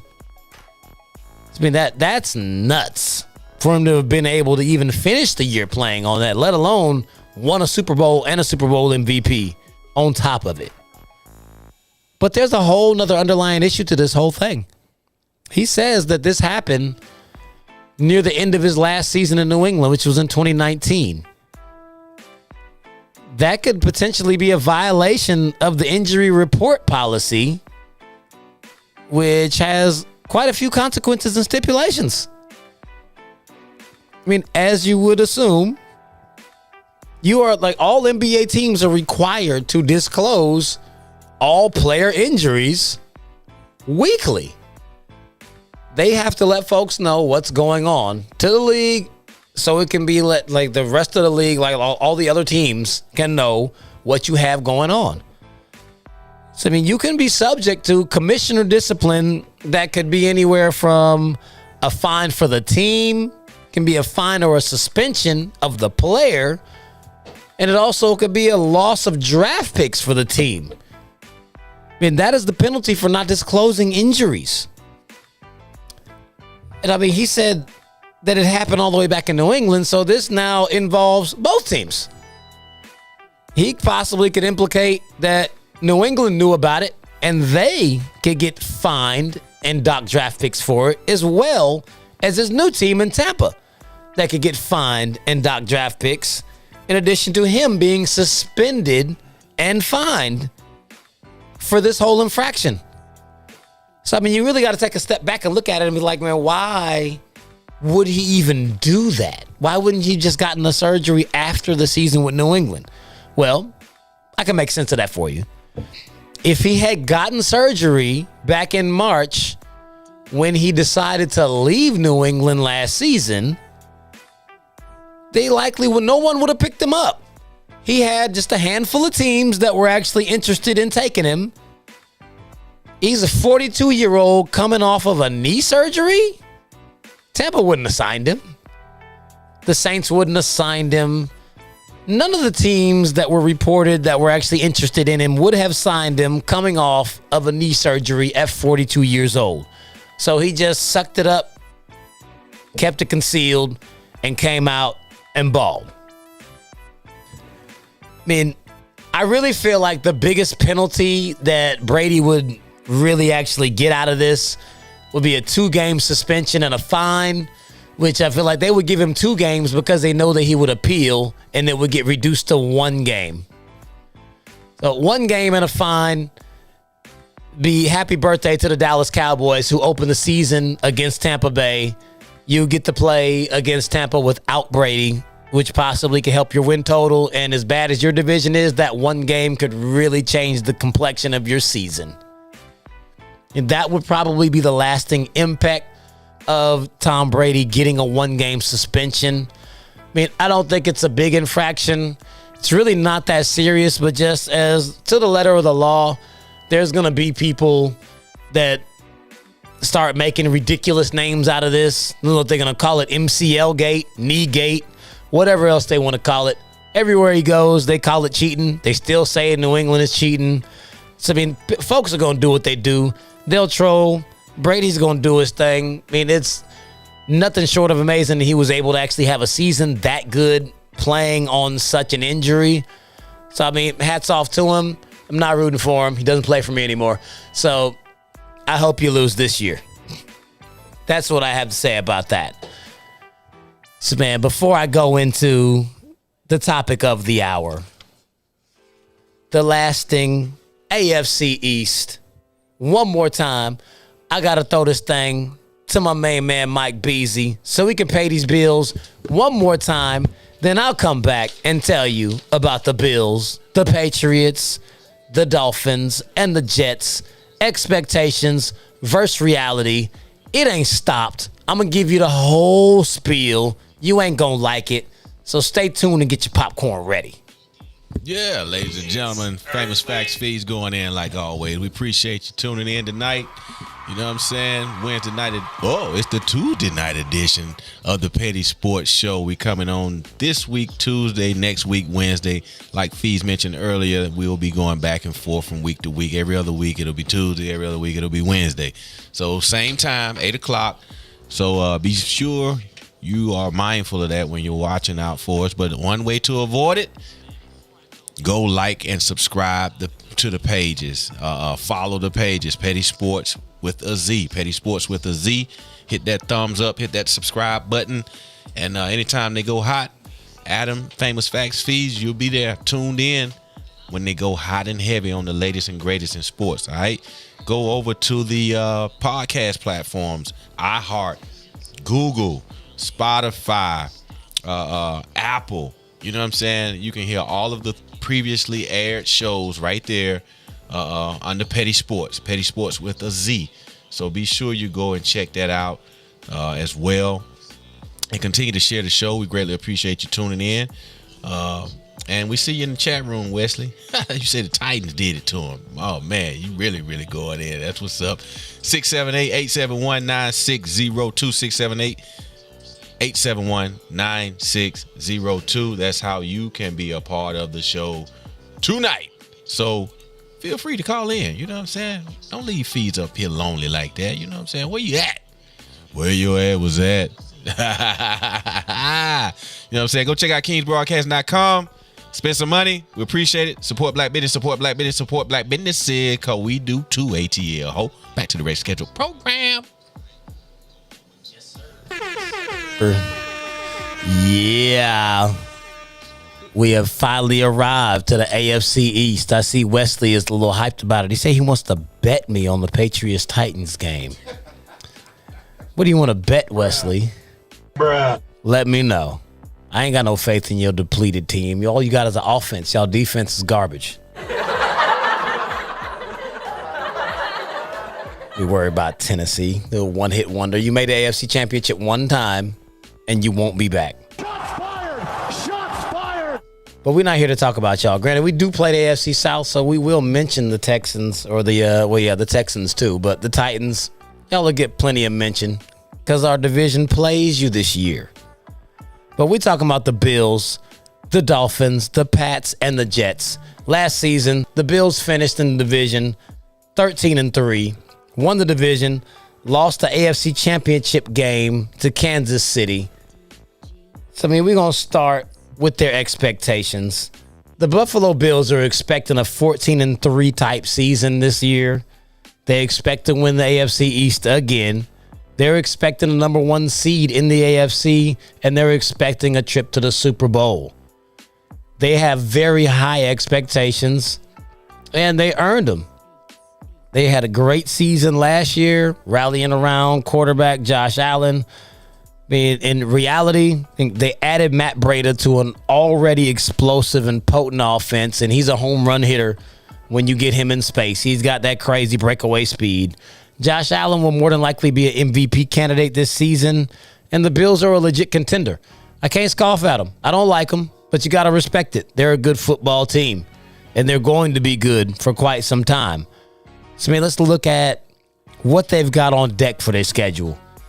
They play the NFC South this season. Just Tampa Bay, New Orleans, Atlanta, and Carolina. Within that division, I see them going 3-1, only losing to the Bucs. I don't see any other team in the division being able to contend with Buffalo. They got the AFC South against Tennessee, Indy, Houston, and Jacksonville. The only team in that division I see them taking them out is possibly Tennessee. I'll give them 3-1 against that division. It'll either be Tennessee or Indy. They'll lose one of those games, but not both of them. So against both divisions they play this year, they'll come out 3-1. The 3 games that they got off of their last season performance, because they did finish first in the division, means they play Pittsburgh, Kansas City, and the Washington football team. This is where you'll get the take that seems like the strange take. I think they will beat Pittsburgh because they play Pittsburgh at home to open the season. I think they'll blow Pittsburgh out. That game is going to be ugly. I think they'll also beat Kansas City. I think they're going to lose to the Washington football team. Why I got them losing to the Washington football team is because the Washington football team has Fitz magic and they play them in week 3. That's well within the realm of the Fitz magic. The first 5 to 6 weeks of the season, Ryan Fitzpatrick plays lights out, way over his head, looks like a Pro Bowl MVP candidate, and then he falls off a cliff. That is within his realm. Washington has a really good defense. I think Fitzpatrick will win them some games that they didn't expect to win early on in the season. The Buffalo game will be one of them. So I think they will lose to the Washington football team and avenge their loss to the Chiefs, because they lost to the Chiefs in the AFC Championship game, and playing them in the regular season means more to the Bills than it does to the Chiefs. They feel like it's some get back, but in all actuality, they sent you home and ended your season, so they don't really care. You got to do it in January. Now, in the division, I've got them going 5-1, splitting games with New England, sweeping Miami, and sweeping the Jets, which ultimately will land the Buffalo Bills at 13-4. 13-4, amazing record. Basically, the same win totals last year, one extra game. I gave them one extra loss. I'm pretty sure some of them will be like, no, that shouldn't happen. But 13-4 is highly respectable, especially in this 17-game season. They're definitely back in the picture, and they're contenders. Jamila says they're tearing the Bills a new one in week 1. Yeah. Just like Wesley said he wants to bet when they play us. I'll bet a whole lot of money on Buffalo for that game. Bruh. I don't know what you think Pittsburgh has to offer. Your secondary is depleted. You think because you got Melvin Ingram, all of a sudden that's going to plug all the holes? You remember you still don't have a center? You remember that guy Pouncey? Yeah, he's gone. What? What about Fat Will Ferrell? What? Yeah, your quarterback, Big Ben, Fat Will Ferrell, he's washed up. Yeah, that too. Oh, and you got a rookie at running back. You think he's going to carry the load? Nah. Not happening. Everybody knows that you're going to try to run them into the dirt. It's not working. It's going to be a bad year. I already told you. We already talked about y'all. 8-9, Pittsburgh. Go away.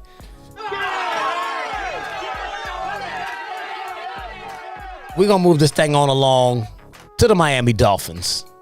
They had a promising year last year with young quarterback Tua Tagovailoa and Ryan Fitzpatrick. They had like a dual quarterback thing going on.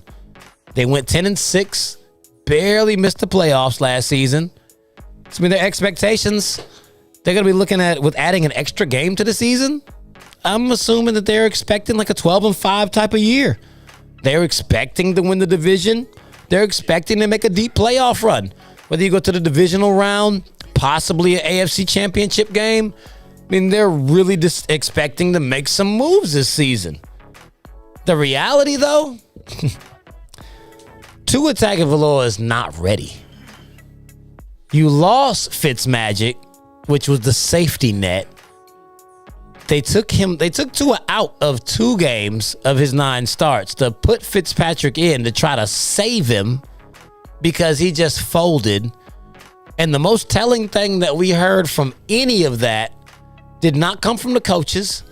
It didn't come from Tua. It came from Ryan Fitzpatrick when he was actually just trying to be candid and talk to us and tell us what was going on.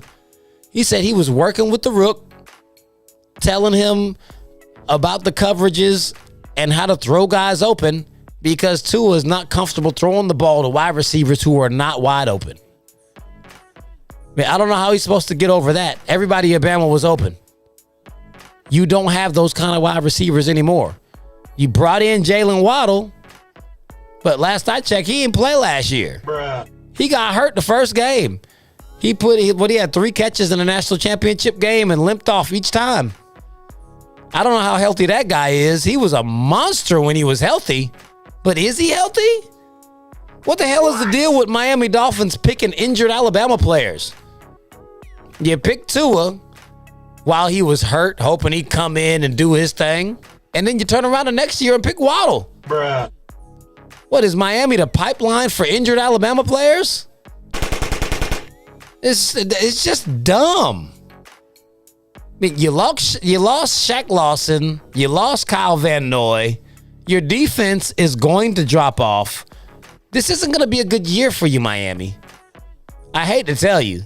You think 10-6 was good and you're building and you're going to be actually on the way to being legit. No, you're not. Tua's not the quarterback of the future. You didn't make good moves. You got the NFC South.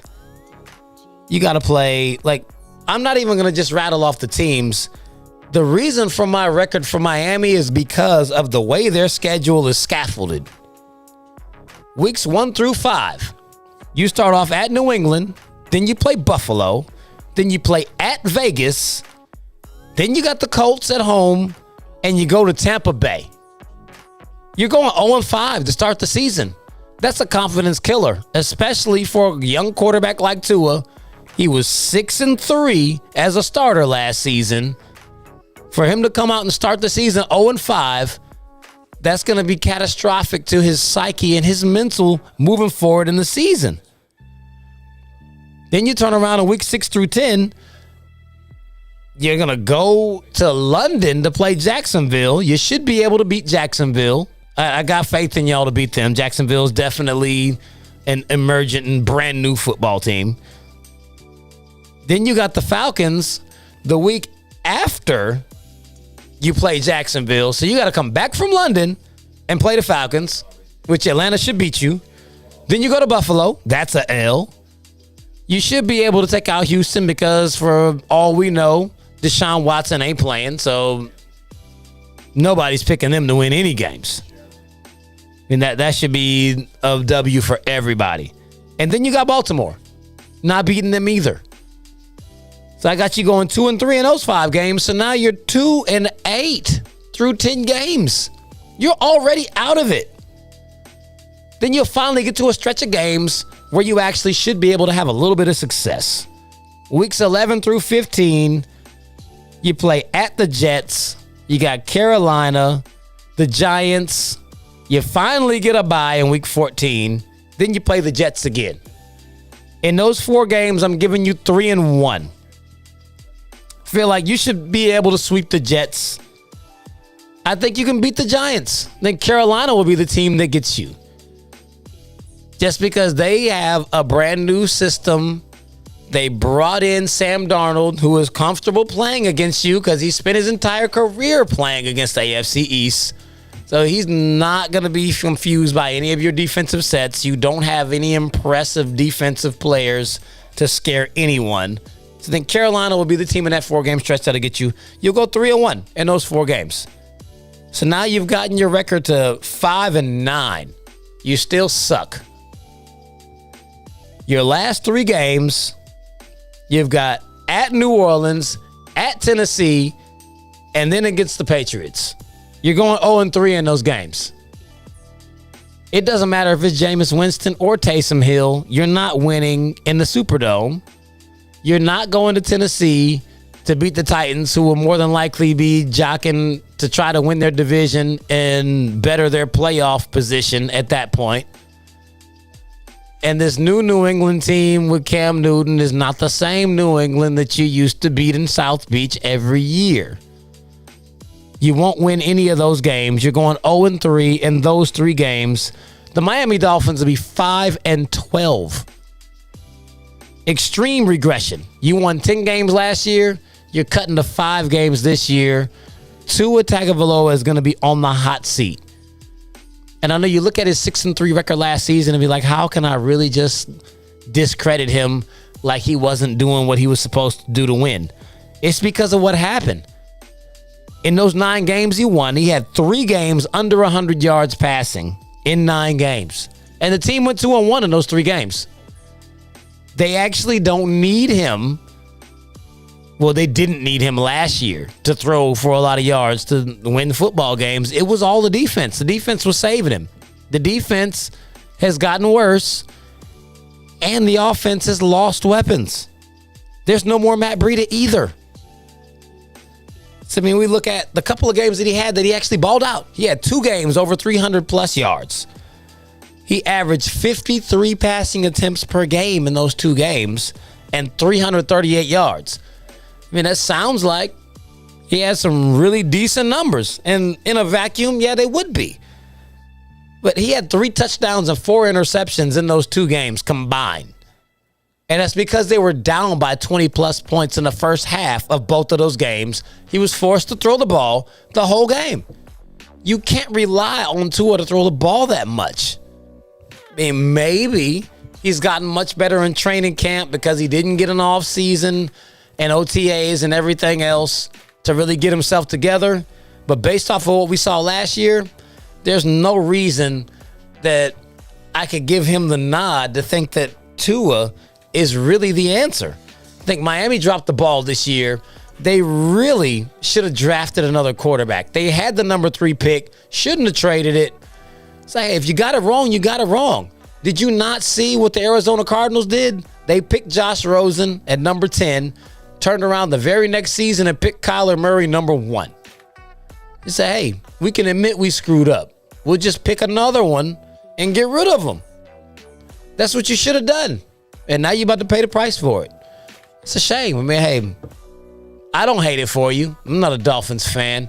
Y'all are going to suck this year, and you're really going to be trying to figure out what happened. It's because you went with Tua, let go of Fitz, you let your defense get weaker, and you felt like you had arrived, and you have not. Sad money. So before I move on to the Patriots, we're in the second quarter of this NBA Finals game. The Milwaukee Bucks are up 29-21. I mean, the game's seemingly kind of tight, but from what I'm seeing, if Phoenix doesn't come out and jump on them, then they ain't going to win. They flat. I mean, 21 points here in the second quarter. Is somebody for this team going to step up? I mean, maybe this could be the campaign game. I don't know. Take Chris Paul out. Do something to get a spark. I mean, y'all just going to lay down like this? This is pathetic. When this is over, please believe I'm going all the way in on what y'all call the legacy of CP3. Just like what they called him on Speak for Yourself a couple days ago. Say CP 1.5, CP 2. You can't even have a 3. Sad, you ain't earned it. So check this one out, y'all. The New England Patriots, 7-9 last season, missed the playoffs for the first time since 2011 when Brady was hurt. So the very next time Brady was not with the Patriots, they missed the playoffs. The expectations for the New England Patriots this season. It's going to be 11 to 12 wins and a playoff run. Not quite a Super Bowl run, but definitely a deep playoff run, at least the divisional round. The reality is with a refurbished roster, quarterback with a chip on his shoulder, and an easier schedule, I think the expectations aren't actually as lofty as they sound. The first 9 weeks, the Patriots only play one defense that actually would worry you, and that's the Tampa Bay Buccaneers. And I'm going to get to that game eventually. But we're looking at Miami, the Jets twice, the Saints, whose defense has been depleted, the Texans don't have a football team anymore, the Dallas Cowboys, they only have offense. They're just like the Tennessee Titans. The Chargers, I mean, they beat the Chargers 35-0 last year when they weren't good. Oh, my God. So nobody's worried about the Chargers. And the Carolina Panthers. Their defense, nobody's really concerned with that. I mean, of these first 9 games, there aren't really any stumbling blocks there outside of that monster Week 4 matchup against Tampa, in which I don't think will go the way people think that it will. That Tampa Bay game is one of the few games that Brady will play against a coach that used to coach him. For reference, in the 2018 season when they won the Super Bowl, they went 11-5. They lost 5 football games that year before they got to the playoffs and ran through the Chargers and then beat Kansas City to ultimately beat the Rams. But you want to know who they lost to? They got blown out by the Detroit Lions, 34-10.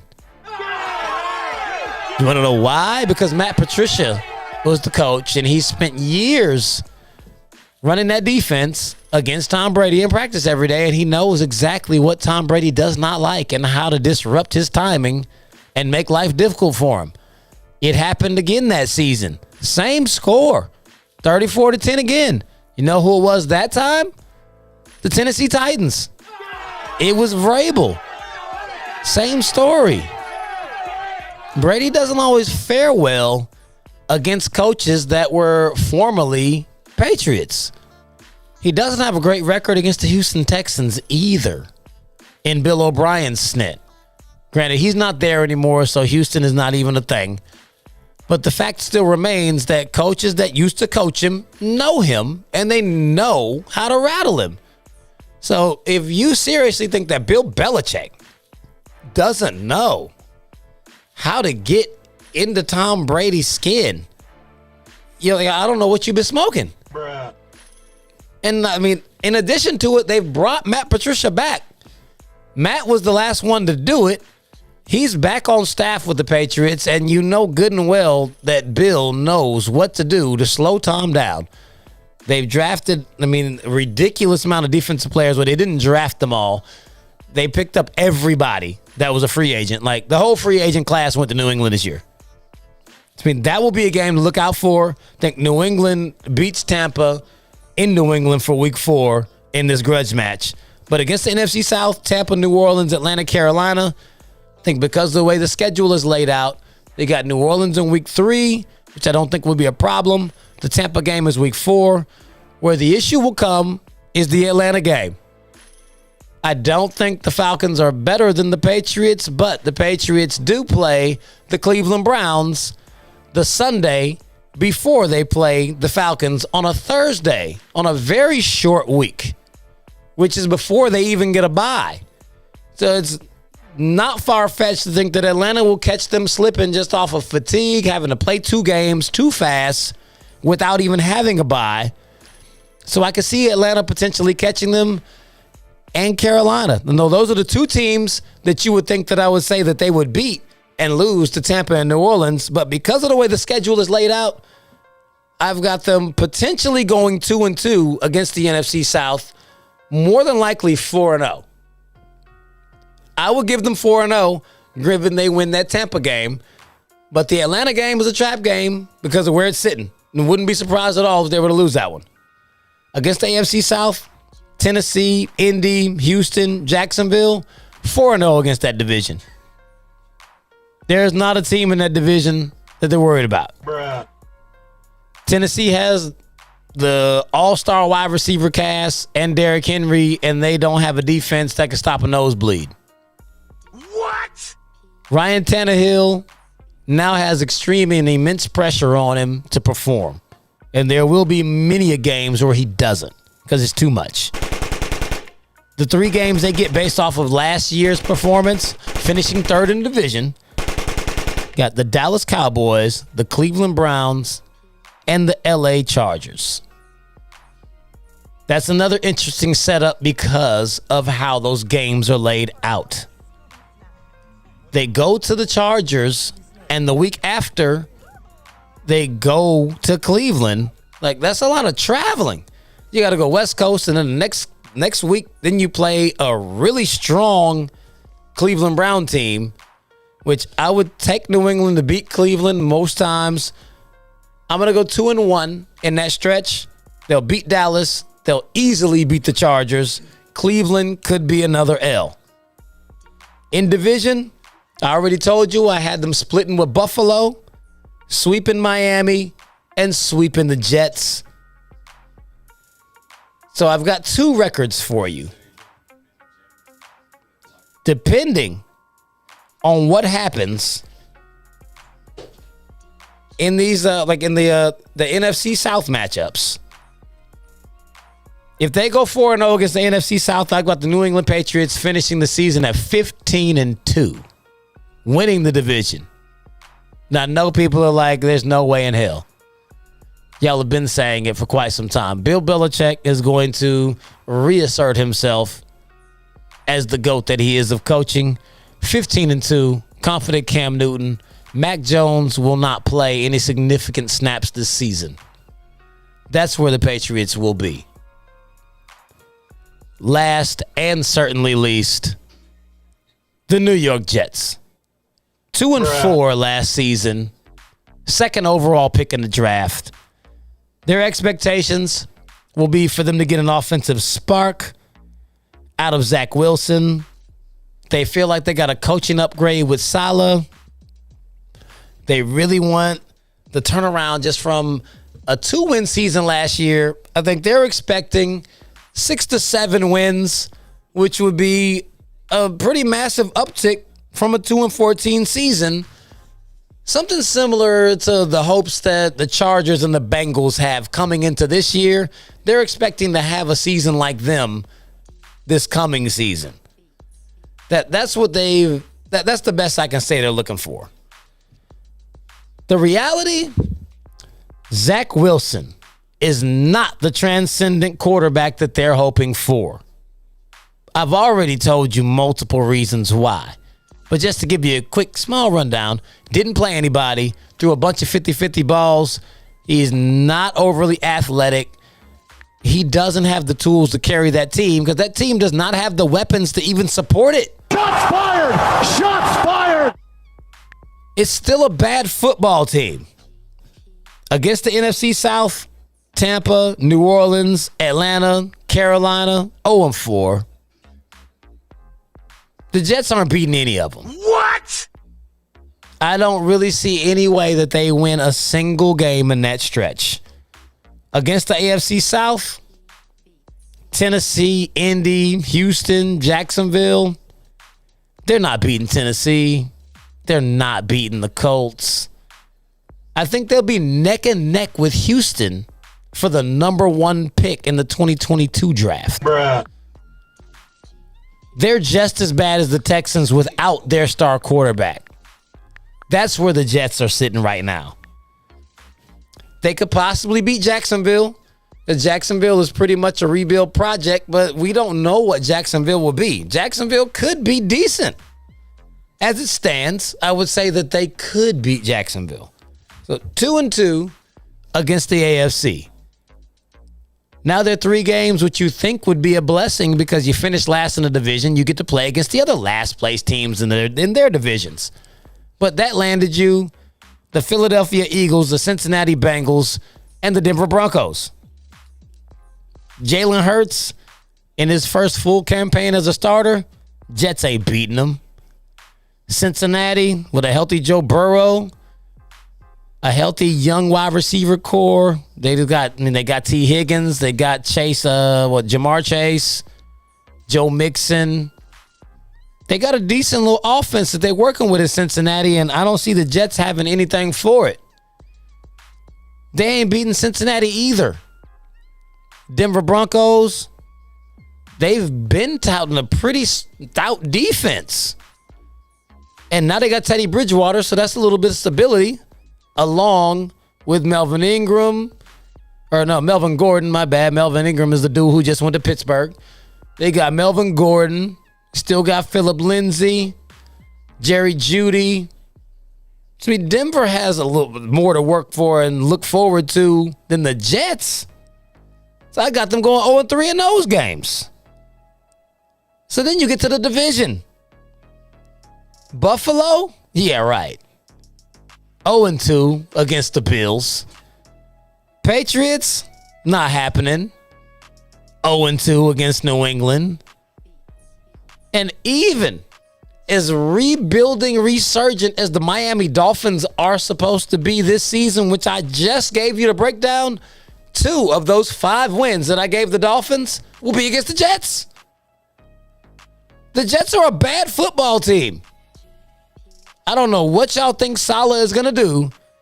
If he's supposed to come out there and be the second coming of Kyle Shanahan, and Zach Wilson is all of a sudden supposed to be, the new Andrew Luck? I don't know who y'all are comparing him to. He's not it. There is nothing there's no players in New York that give you any inkling or promise that they'll be any more than another 2-win team. 2-15. Added one more game, they'll lose one more game. Hell, they might be 1-16 if the Jacksonville Jaguars show up. Bruh. We don't know that they're that bad. We just give them credit for something we haven't seen out of them yet. The Jaguars have more potential than the Jets. I absolutely gave them more wins than I gave the Jets because they're a better football team. And it's sad. I don't even understand how people have faith in the Jets. Bruh. That's where we are with the AFC East. New England Patriots, 15-2. Buffalo Bills, 13-4. Miami Dolphins, 5-12. And the New York Jets, 2-15. Now, see, we're going to end this thing with my man, the late, great Biz Markie. Say he's just a friend, unless he's a Jets fan. It's a shame. So, man, I appreciate y'all tuning in for a Tuesday night edition of Petty Sports. Y'all know what it is, man. I appreciate y'all for tuning in every week. Follow me. Y'all know how to find me. It's Famous Fees. I'm on Facebook, Instagram, TikTok, Twitter, Cash App, YouTube, everything. That's how you get in touch with me. Got the new link tree in the bio for y'all to check that out. Next week, we're going to be back on Wednesday night. I'm going to let y'all know which AFC division that we have coming up for you. I think we might only have one left, actually. I think we just got the AFC West, now that I think about it. So, yeah, we're going to talk about the AFC West. We got these NBA playoffs. I mean, it might be over tonight. Phoenix is taking a lead, but I don't have faith in that. Scott Foster's out there. So, man, as always, make sure you tell a friend to tell a friend. Share the show. Get you some of this Petty Sports merch. Till next week, I'm out.